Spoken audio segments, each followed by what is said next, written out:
دوسرا وہ کہتے ہیں کہ یہ جو اسیران ہیں یا جو لوگ ان کے وہ گرفتار ہیں ان کی رہائی اور اس کی انویسٹیگیشن کے لیے جوڈیشل کمیشن. اب یہ تو وہ ہے جو زبانی آ کے کہتے ہیں, اندر جا کے اسپیکر کو دیگر لوگوں کو کہتے ہیں ہمارا نام ای سی ایل سے نکال دیں, ہمیں یہ سہولت دے دیں, ہمیں یہ فیور دے دیں. اب جب یہ لکھ کے دیں گے تو اٹس مین کہ اس کا کیا مطلب ہوگا؟ وہ فیور مانگ رہے ہیں نا, وہ این آر او مانگ رہے ہیں, جو عمران خان صاحب ہمیشہ سے یہ کہتے رہے ہیں کہ نہ میں این آر او دوں گا کسی کو, نہ میں ان سے لوں گا. تو یہ جو لکھ کے دیں گے 1 پوائنٹ ایجنڈے کے اوپر اجلاس ہو رہا ہے, تو وہ کیا ہوگا؟ کیا مطالبات لکھ کے دیں گے؟ تو اب یہ ہے کہ یہ میرا نہیں خیال کہ مذاکرات اپنی جگہ چلتے رہیں گے, یہ والے جو معاملات ہیں یہ اپنی جگہ پہ ہوں گے, اور کوئی مذاکراتی ٹیم, کوئی ریاستی ادارہ, کوئی حکومتی شخصیت ان مذاکرات کے اوپر اس حوالے سے اثر انداز نہیں ہو سکتی, نہ کوئی ریلیکسیشن دے سکتی ہے. صحیح. اچھا سر, بات چیت پر ہم آئیں گے, یہ بھی ضرور آپ سے سمجھیں گے, لیکن ایک دعویٰ کہیں یا وہ شکایت کہیں شیخ وقاص اکرم صاحب پی ٹی آئی کے رہنما انہوں نے کی ہے. ان کا یہ کہنا تھا کہ 11 بجے کا وقت دیا تھا جج صاحب نے, لیکن 10 بجے انہوں نے سارے معاملات کو نمٹا دیا, اور بشرا بی بی صاحبہ جیل کے گیٹ تک پہنچ چکی تھی, ان کو اطلاع ملی کہ فیصلہ مؤخر ہو گیا ہے. تو اس کی کیا تصدیق ہو پائی ہے کہ بشرا بی بی صاحبہ آئی تھی جیل کے دروازے تک؟ یا اس معاملے میں کیا آپ جو احتساب عدالت کا جج ہے, کیا آپ اس کی بات پہ یقین ہم کریں یا ہم شیخ وقاص اکرم کی بات پہ یقین کریں؟ جی, احتساب عدالت کا جج یہ کہہ رہا ہے, جو انہوں نے اپنے ریمارکس دیے ہیں, جو لوگ وہاں موجود تھے انہوں نے باقاعدہ اس کو لکھا ہے, یہ ریکارڈ کا حصہ بنے ہیں, کہ جو مجرم اڈیالہ جیل کے اندر موجود ہے یا ملزم جو موجود ہے 2 دفعہ ان کو وہاں سے بلوایا گیا اور وہ دانستہ طور پہ نہیں آئے. ٹھیک ہے, اب باقی اگر لوگ تھے وہ اسمبل ہو رہے تھے, جیل کی حدود سے باہر تھے, لیکن وہ کمرہ عدالت میں تو نہیں تھے. صحیح. اگر جج صبح 8:30 بجے آ کے بیٹھا ہے تو یہ کہاں کہ وہ ترام خان ہے سارے, ایک چوری اوپر سے سینہ زوری کے وہ آئیں گے. اور دوسری میری اطلاعات کے مطابق جو اگلے دن یہ مس کوٹ ہوا, ان کے وکلاء کی طرف سے صبح 11 بجے کا ٹائم ہے, جج صاحب کے بقول اور عدالتی جو عملہ ہے اس کے بقول 11 بجے کا ٹائم کسی نے نہیں دیا تھا. پہلا کیس تھا ان کا جو 8:30 بجے عدالت لگتی ہے, تو وہیں پہ وہ سنا گیا. اور اگر جج یہ کہہ رہے ہیں کہ میں نے 2 دفعہ آ کے ملزم کو بلوایا بھی ہے اور وہ نہیں آیا, تو اس کا کیا مطلب ہے؟ کیا شیخ وقاص اکرم وہاں موجود تھے؟ نہیں تھے. تو اس کا مطلب ہے کہ ہمیں جج کی بات کے اوپر یقین کرنا چاہیے نا, جو اس سارے معاملے کو دیکھ رہا ہے, جس نے وہ ڈیسیژن لکھا ہے, جس نے وہ سارے آرگومنٹ سنے. صحیح. لیکن ستی صاحب, یہ بھی ایک پوائنٹ پی ٹی آئی کی طرف سے ریز ہو رہا ہے, یا کچھ جو ان کے حمایتی کہیں, تو آپ کا اس پر ہم رد عمل چاہیں. ان کا یہ کہنا ہے کہ خان صاحب تو دیکھو قیدی ہے نا, قیدی کی مرضی تھوڑی چلتی ہے کہ دروازہ کھولو مجھے ادھر جانا ہے. اس کو اگر جیل والے نہیں لے کے آئے تو ان کا قصور ہے, خان صاحب کا تو اس میں کوئی دوش نہیں ہے. اس ساری بحث سے ویسے نکلے گا کیا؟ اگر وہ یہ کریڈٹ دے بھی دیں ان کو, تو کیا کوئی اس سے یہ تصور کرتا ہے کہ یہ کیس ختم ہو جائے گا؟ کیا اس سے کوئی یہ سمجھتا ہے کہ ان کے اس عمل سے کیا انہیں کوئی وہ ریلیکسیشن مل جائے گی؟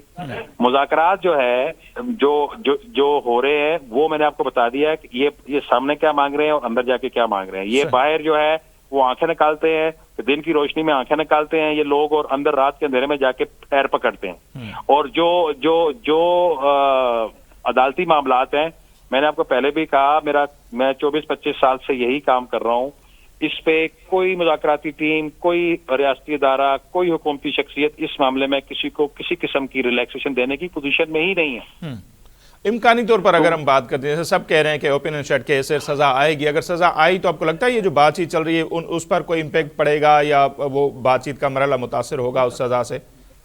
دیکھیے, یہ ہو سکتا ہے, کیونکہ ان کے سارے مطالبات جو ہیں وہ ایک طرف ہیں, ان کی کوئی حیثیت اہمیت نہیں ہے. ان کا صرف ایک مطالبہ ہے کہ بانی پی ٹی آئی کی رہائی, یا ان کو کسی طریقے سے اس کو ریلیکس کیا جائے, ان کو فلیکسیبل کیا جائے کسی طریقے سے. تو ظاہر ہے جب ان کے خلاف فیصلہ آئے گا تو عمران خان جو ہے وہ ملزم سے مجرم بن جائیں گے. صحیح.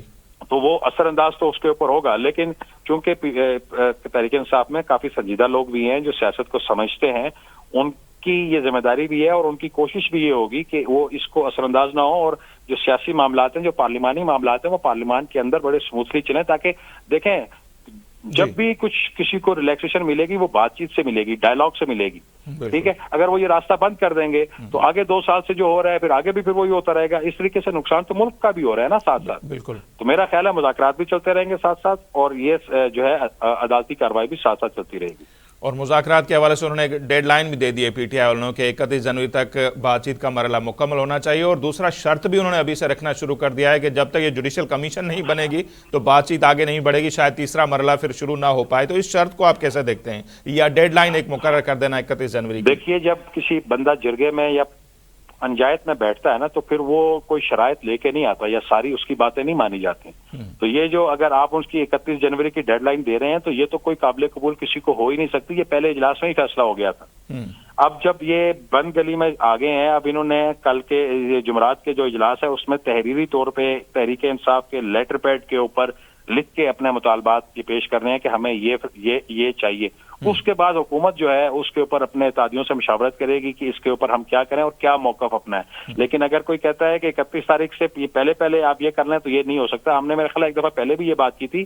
جوڈیشل کمیشن والی بات جو ہے وہ ابھی اتحادی آپس میں ڈسکس نہیں کر رہے. ہاں، ایک چیز وہ ضرور ڈسکس ہو رہی ہے نون لیگ، پیپلز پارٹی اور دیگر اتحادیوں کے درمیان کہ جب پی ڈی ایم 2022 میں بنی تھی تو ان کا جو ایک اعلامیہ تھا اس پہ انہوں نے ایک ٹروتھ اینڈ ریکنسیلیشن کمیشن کی بات کی تھی کہ وہ معاملات جو اسٹیبلشمنٹ نے کیے، عدلیہ نے کیے، سیاستدانوں نے کیے، ونس فار آل، ان سب کا احاطہ کیا جائے اور وے فارورڈ نکالا جائے. اس طرح کا ایک کوئی اگر کمیشن ہو، لیکن وہ کب سے بنے اور وہ کس عرصے سے بنے اس کے اوپر جو ہے ظاہر ہے کہ فیصلہ آنا باقی ہے.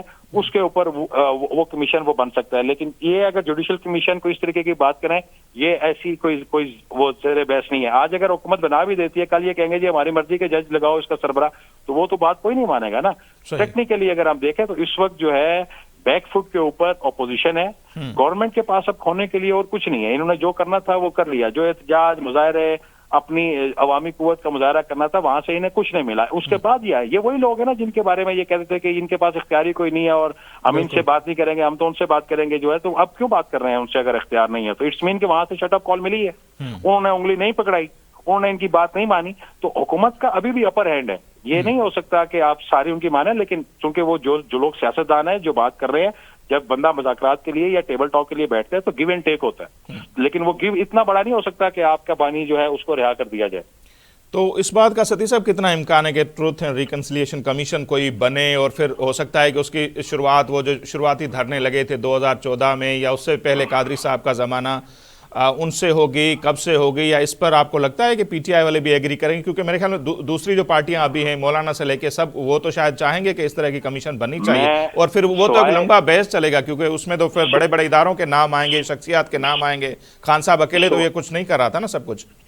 سوائے پی ٹی آئی کے تمام جماعتیں ٹروتھ اینڈ ریکنسیلیشن کمیشن کے اوپر مشاورت کر رہی ہیں اور سارے اس کے اوپر ایگری بھی ہیں. اور ان سب کی یہ مرضی ہے کہ جنرل فیض اور اس کی ٹیم نے جتنا کچھ یہاں کیا ہے اس کو بھی سامنے لے کے آیا جائے. اور بے شک 2014 سے شروع کریں یا 1947 سے وہ شروع کریں، اس کا ان کو کوئی مسئلہ نہیں ہے کیونکہ یہ سارے ڈسے ہوئے ہیں. ان سب کو پتہ ہے کس کس کے ساتھ وہ کیا ہوا ہے. اس کا اگر مسئلہ ہوگا تو مسئلہ پی ٹی آئی کا ہوگا کہ پی ٹی آئی کا جب کھاتہ کھلے گا 2014 سے لے کے 2018 تک تو بہت ساری چیزیں آئیں گی.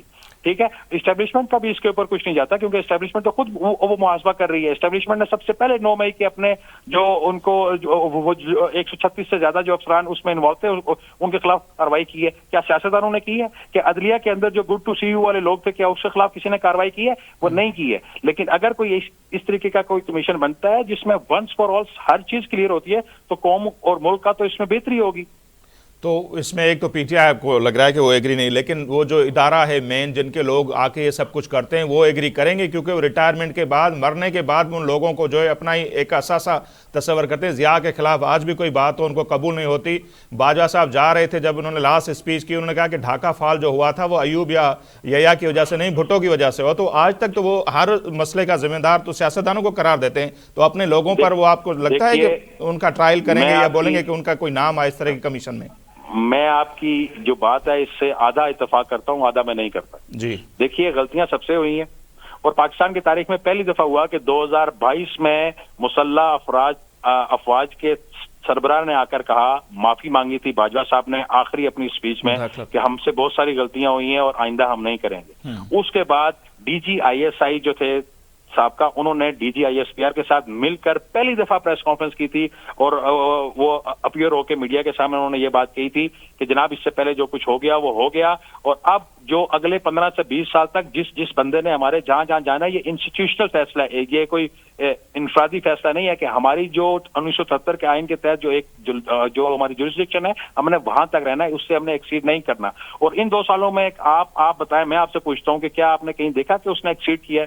کتنے موقع آئے, کتنا کچھ بالکل آپ کی بات بھی ٹھیک ہے, لیکن اس پر آ جائیں. لیکن وہ جو ججز نے خط لکھے, ججز نے جو خط لکھا وہ بھی اس کے بعد ہوا, الیکشن میں جو کچھ ہوا وہ بھی بعد میں ہوا, تو مداخلت والا جو تاثر ہے اب تک وہ ختم تو نہیں ہو پایا. میری بات پوری ہونے دینا, میری بات پوری ہونے دینا. کیا پاکستان کی تاریخ میں اس سے پہلے کبھی ایسے ہوا کہ ریاستی اداروں کے سربراہان کے لیے جو زبان استعمال وہ کی جا رہی ہے سوشل میڈیا کے اوپر یا میڈیا کے اوپر یا عرف عام میں یا پارلیمان میں جو کی جا رہی ہے, کیا آج تک کبھی ایسے ہوا ہے؟ نہیں ہوا اور نہیں ہونا چاہیے. بالکل. کیا اس سے پہلے کبھی ایسے ہوا ہے کہ فوج نے اپنے 136 لوگوں کو وقت ان کے خلاف کارروائی کی ہو؟ کیا کبھی ایسے ہوا ہے کہ ISI کے سربراہ کا فیلڈ جرنل کورٹ مارشل جو ہے وہ ہو رہا ہو؟ کیا آپ کو پتا ہے کہ FGCM کیا ہوتا ہے اور اس کی ایکسٹریم جو سزا ہے وہ کیا ہوتی ہے؟ اور کیا آپ کو پتا ہے کہ اس پہ جب فرد جرم عائد ہوتی ہے تو وہ کون کرتا ہے, وہ کون سے ادارے ہیں, کون سے لوگ ہیں جو کرتے ہیں؟ وہ تمام انویسٹیگیشن کر کے انٹروگیشن وہ کرنے کے بعد سارا کچھ ہوتا ہے. تو اگر وہ خلوص نیت سے یہ سارا کام وہ کر رہے ہیں تو ہمیں ان کی نیت کے اوپر تو وہ شک نہیں کرنا چاہیے, کیونکہ نیتوں کا حال تو اللہ جانتا ہے. اگر وے فارورڈ ہوگا تو آپ اسی صورت آگے پڑیں گے. دیکھیں, فوج نے یا اسٹیبلشمنٹ نے غلطیاں کی ہیں ماضی میں, تو کیا سیاستدانوں نے نہیں کی ہیں؟ جی بالکل. فوج جب حکومت میں آئی ہے, آپ کے اور ہمارے جو ہے وہ سیاستدانوں نے کندھے فراہم کیے نا, بالکل کرتے ہیں. ٹھیک ہے, ان کے بغیر تو وہ نہیں آ سکتی تھی. تو لہذا یہ جو بھی غلطیاں ہوئی ہیں دونوں طرف سے ہوئی ہیں, لیکن اگر ان کا محاسبہ ہوتا ہے, ان کی نشاندہی ہوتی ہے اور آئندہ نہ کرنے کا عہدہ ہوتا ہے, تو یہی وے فارورڈ ہے. صحیح. تو کیا آپ مجھے بتائیں کہ جن کی بانی PTI کی بات آپ کر رہے ہیں, کیا وہ اور ان کی کچن کیبنٹ جو ہے یہ سب چیزیں ماننے کے لیے تیار ہوگی؟ بالکل, اس سے اتفاق ہے. لیکن یہ بھی ایک ہونا چاہیے, جیسے ہم کہتے ہیں ایک ملک ہے, اس کا آئین ہے, آئین میں سب کے قیود لکھے ہوئے ہیں کہ سب کو اس کے تحت چلنا ہے, تو ہر ادارے کو اس کا احترام کرنا چاہیے. اگر اس پہ چلیں گے تو یہ ہمارے لیے, اس ملک کے لیے, سب کے لیے ایک بہتر آپشن ہوگا, اور سب اگر اس پر عمل کرتے ہیں تو اس سے اچھی بات تو ہو نہیں سکتی. سر دیکھیں, گزشتہ 2 سال سے تو وہ کر رہے ہیں, ٹھیک ہے, اور جو کچھ ہوا اس ملک میں وہ 2 سالوں میں, وہ بھی کبھی نہیں ہوا 75 سالوں میں اس سے پہلے. جی. لیکن اگر وہ کر رہے ہیں, انہوں نے باقاعدہ اس کا اعلان کیا ہے, باقاعدہ انہوں نے اس چیز کی یقین دہانی وہ کرائی ہے, اور اس کے بعد کوئی ایسا کام نہیں کر رہے, تو ہمیں انہیں سپیس دینی چاہیے. دیکھیے, غلطیوں سے مبرا کوئی نہیں ہوتا, غلطیاں سب سے ہو سکتی ہیں, فرشتہ کوئی بھی نہیں ہے, لیکن ہر بندے جیسے انہوں نے اپنا محاسبہ کیا, جس طریقے سے انہوں نے کیا, انہوں نے اعلان کیا, کیا سیاستدانوں نے بھی ایسا کیا؟ نہیں کیا. دیکھیے, یہی PTI تھی 2022 میں, جب پاکستان کی تاریخ میں پہلی دفعہ ہوا کہ کسی سیاسی جماعت کے خلاف یہ جسٹیفائی ہو گیا کہ یہ اسرائیل سے, بھارت سے پیسے ان کے اکاؤنٹس میں آئے ہیں, جو فورن فنڈنگ کا جو کیس ہے. ٹھیک ہے, کیا وہاں پر کیا کسی اور سیاسی جماعت کے اوپر ایسا ہوا؟ کسی اور سیاسی جماعت نے کیا؟ کرتی نا, پیپلز پارٹی یہ کام کرتی تو کیا ہوتا, آپ مجھے بتائیں, نون لیگ کرتی تو کیا ہوتا؟ صحیح. تو لہٰذا یہ غلطیاں بہت ساری جگہ پہ ہوئی ہیں, وہ کمیاں بھی ہیں, کوتاہیاں بھی ہیں, لیکن اویلیبل سٹف یہی ہے. اب جو ماحول یہاں پر ہے اس طریقے سے آپ نے ایک دوسرے کو گنجائش دے کے آگے چلنا ہے. اگر آج جو سیاستدان ہے وہ اسٹیبلشمنٹ کے ساتھ وہ سنگ پھنسا لیں, نہیں تم نے وہ 40 سال پہلے یہ کیا تھا, تو اس طریقے سے تو آگے نہیں بڑھا جا سکتا نا. ٹھیک ہے ستی صاحب, بہت شکریہ, آپ نے ہمارے لیے وقت نکالا. بالکل جگہ یہ بھی تھے تو ہر ادارے کے احساس تھے تو انہوں کا ماضی میں کتنے غلطیوں تھیوں, ہاں جگہ وہ پانچو احتساب کن تھا, تو انہوں کے بالکل یہ موقع تو ملن کھپے, پر گڈو گڈ انہوں کے یہ بھی کرن کھپے تو نئی غلطی نہ دہرائن تو بہتر ہوندو.